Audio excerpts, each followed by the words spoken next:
உருளைக்கிழங்கு வடைங்குது. இது எப்படி ஈஸியாக செய்யலாம் பார்க்கலாம் வாங்க. வணக்கங்க. எய்த்தா சமையலறை. உருளைக்கிழங்கு வடை செய்யலாங்க. உருளைக்கிழங்கு கட் பண்ணி வேக வச்சுக்கலாங்க.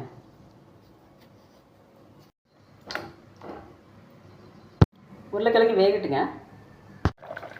உருளைக்கிழங்கு வெந்துருச்சுங்க, எடுத்துக்கலாம்.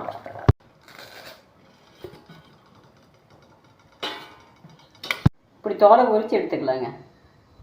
உருளைக்கிழங்கு துருவி எடுத்துக்கலாங்க.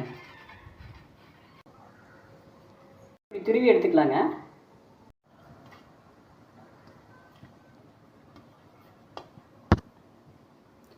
துருவலோட கார்ன்ஃப்ளவர் மாவு 3 டேபிள் ஸ்பூன் போட்டுக்கலாங்க.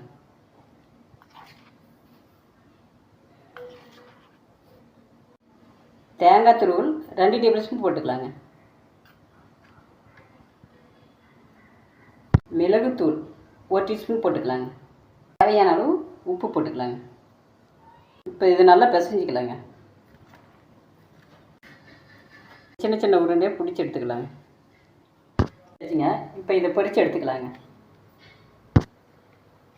இப்படி தட்டிக்கங்க. இப்படி வடை மாதிரி தட்டி எடுத்துக்கலாங்க.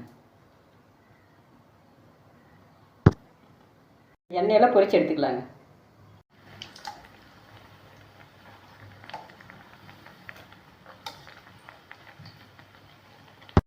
இப்படி பொன்னிறமாக பொரித்து எடுத்துக்கலாங்க.